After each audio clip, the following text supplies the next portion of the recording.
Vem comigo, o seguinte, depois de 9 horas de resgate, os bombeiros conseguiram retirar o trabalhador agora há pouco, que ficou soterrado em um silo de uma cooperativa em Maringá. Antes de mostrar a entrevista do socorrista do Corpo de Bombeiros, que conta como foi ficar 1 hora segurando o braço desse trabalhador, que estava 1 metro soterrado, durante 1 hora, respirando em meio aos grãos. O J. Júnior ficou durante todo o dia acompanhando esse caso. Primeiro vamos ver como foi esse dia de trabalho. Roda aí. Na beira do alambrado, o Alan, filho da vítima, só conseguiu se acalmar quando falou com a equipe médica e teve informações do estado de saúde do pai. O médico então falou que ele está bem, está estabilizado? Está bem, está estabilizado. Só tirar ele dali, esperar um pouco para pôr ele na maca e levar para o médico. Eu vi que você chegou bastante aflito aqui, hein? Ah, a gente fica na agonia, né? Porque família, né? Pai da gente aí não tem nem o que falar, né? Não tem nem como. Quando o Alan chegou, o pai já estava há mais de 4 horas soterrado por grãos de soja em um silo de uma cooperativa de Maringá. Joaquim Pereira de Souza, de 62 anos, e outros 2 trabalhadores caíram no silo às 9 horas da manhã. Minha irmã me mandou mensagem, era na firma que ele trabalhava, só que eu não estava sabendo de nada, ninguém avisou nada para nós. Aí eu vim ver aqui com meu cunhado, chegou aqui, desespero, choro, querendo saber o que aconteceu. Aí eu peguei, conversei com o bombeiro aqui, falou o nome, é ele, tá instável, graças a Deus, né?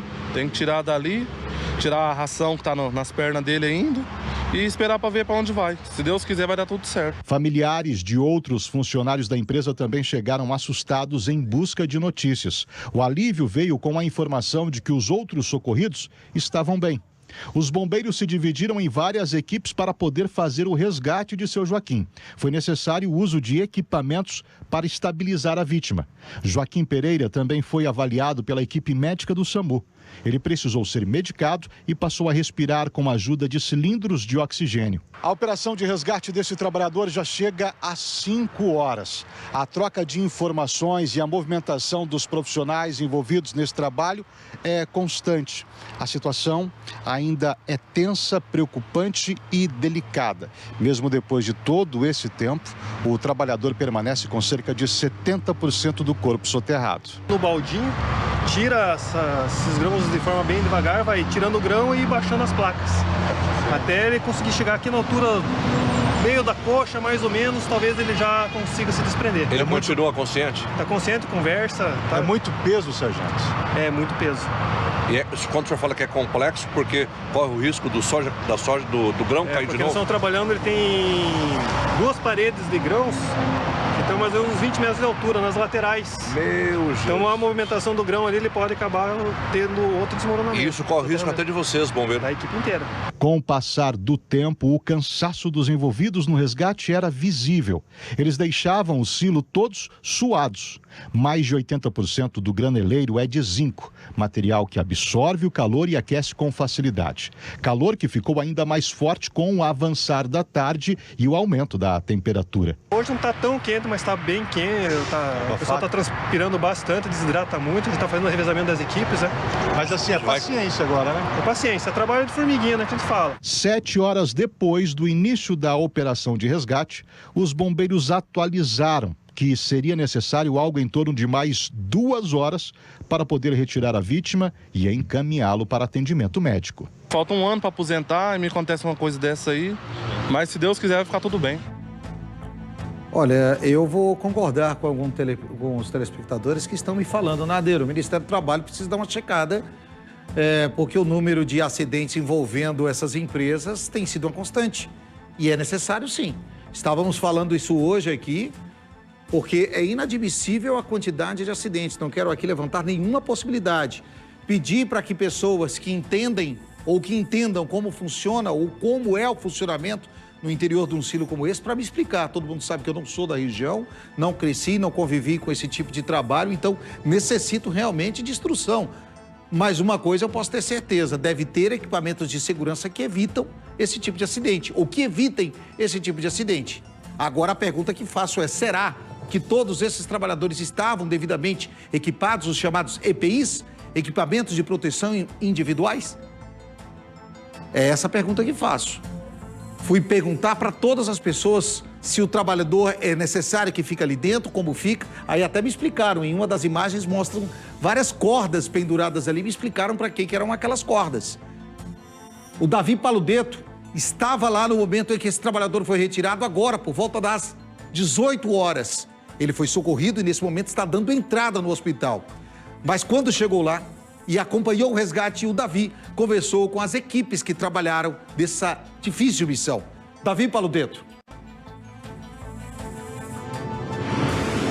Isso mesmo, Nader, um trabalho extremamente delicado, não apenas pela parte física dos bombeiros que tiveram que fazer a retirada deste homem, mas também um trabalho psicológico. Imagina que esse trabalhador caiu 9 horas da manhã, nesse silo só foi retirado às 18. Foram 9 horas que ele ficou soterrado com a pressão dos grãos no corpo dele e sem ter que fazer movimentos bruscos. Inclusive, a respiração tinha que ser muito bem controlada. E quando você fica muito nervoso, muito ofegante, o seu tórax, ele expande, mas ele também retrai, o que pode mexer os grãos e este trabalhador afundar ainda mais. Inclusive, quando os bombeiros chegaram, ele estava com o corpo afundado e apenas a mão para fora dos grãos. E o cabo que conversou com a gente foi o bombeiro que ficou segurando a mão dele para que ele não afundasse ainda mais. Um trabalho extremamente delicado e os bombeiros, inclusive, não sedaram este homem. Tudo isso aconteceu enquanto ele estava acordado. Um trabalho de cerca de 9 horas. Vamos acompanhar o que o cabo do Corpo de Bombeiros falou sobre esse resgate. Como ele mesmo coloca, foi um milagre que esse homem tenha saído vivo.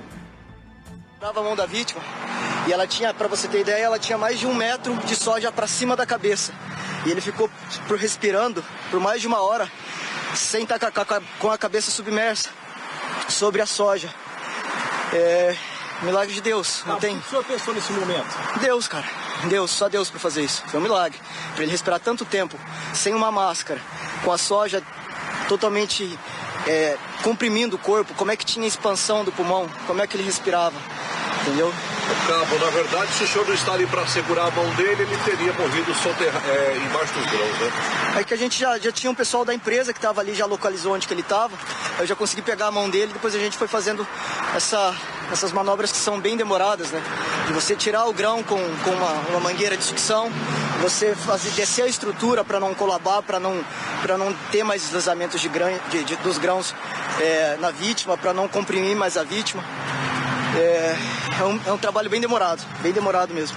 Ô Cabo, vocês tiveram que sedar ele para fazer a retirada? Não, ele estava consciente no momento, toda a operação, todo o resgate ele estava consciente, ele conversava, ele falava, ele tinha bastante dor, as pernas ficaram fechadas pela pressão do deslizamento, é muito peso, né? Então a gente teve que tirar ele até quase que a cintura. Para quem tinha mais de 1 metro de soja para cima e tirando até a cintura, era muito peso. E depois a gente conseguiu puxando com o sistema de salvamento vertical, mas o uso braçal para tirar ele dessa situação. O estado dele agora? Ele está agora sob os cuidados médicos, né? Então já está na ambulância, está consciente, já foi medicado para dor também, já fez reposição volêmica também. Ele está bem. Dever cumprido, né? Nossa missão é essa. Nossa missão é essa, todo mundo se dedicou ao máximo, todo mundo deu o que tinha e o que não tinha aqui dentro dessa missão. Todo mundo está bem cansado, mas a gente fez o nosso possível e graças a Deus a gente conseguiu tirar ele de lá. De Deus lhe abençoando, lhe protegendo, lhe encaminhando e cobrindo todos os caminhos do senhor e da sua equipe, dos demais bombeiros militares que atuaram nesse resgate e de toda a corporação, que sabemos que esse não é um trabalho único.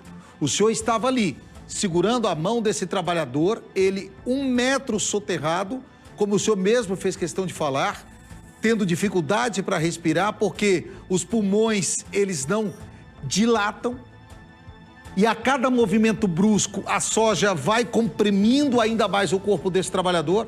E durante 1 hora, o senhor segurou a mão desse homem. Saiba que nós, a população, temos muito orgulho e nos sentimos muito honrados em saber que o senhor arriscou a sua própria vida para manter esse trabalhador vivo, porque o senhor também poderia ter sido soterrado. Naquele momento ali, era o momento em que estavam sendo colocadas essas barreiras de contenção, e que essas barreiras elas poderiam não ser suficientes para impedir que o senhor também fosse soterrado. Mas o senhor não largou a mão desse trabalhador. Então, que Deus, que Nossa Senhora, possa lhe cobrir com o manto sagrado e em nome de toda a sociedade, não digo só maringaense, paranaense e brasileira, é um orgulho saber que temos Homens, mulheres e uma corporação que não é à toa, que é hoje o Corpo de Bombeiros reconhecido como a instituição de maior credibilidade desse país, ter homens e mulheres tão valorosas. Orgulho de saber que o senhor estava aí, junto com os demais membros do Corpo de Bombeiros. Vocês são realmente verdadeiros heróis. Esses são os heróis que não usam fardas. Eles que não usam capas, usam fardas, que saem sujos, como você vê ali saindo, todo molhado. Tem uma imagem que o próprio Cabo Johnny aparece caminhando ali, completamente molhado, sujo, saindo ali falando ao telefone. E ele deixa claro que durante 1 hora ele ficou segurando a mão desse trabalhador. Agora, tem um fato que você que está me assistindo agora vai me concordar. É só essa aberturinha para entrar desse silo tão grande? Que servicinho mais chulo, hein, cara?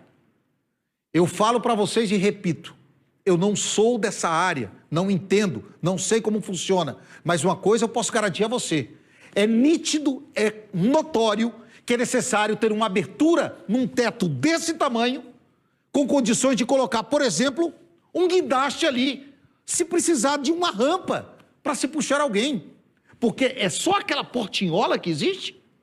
Ô Gustavão, você que deve estar nos ouvindo aí, Gustavo, nosso parceiro Gustavo Duarte, que entende melhor disso aí, nosso repórter cinematográfico, me ajuda aí, como diz, né? Me ajuda aí. É só essa portinhola para abrir para um trambolho desse tamanho? Que você passa aqui na rodovia, tu vê aquele negócio enorme que tem ali, como diz Salsicha? Um trambolhão daquele? É uma portinhola daquela ali menor do que uma tampa de caixão? Ou seja, é feito literalmente para morrer. Sair vivo dali é um milagre.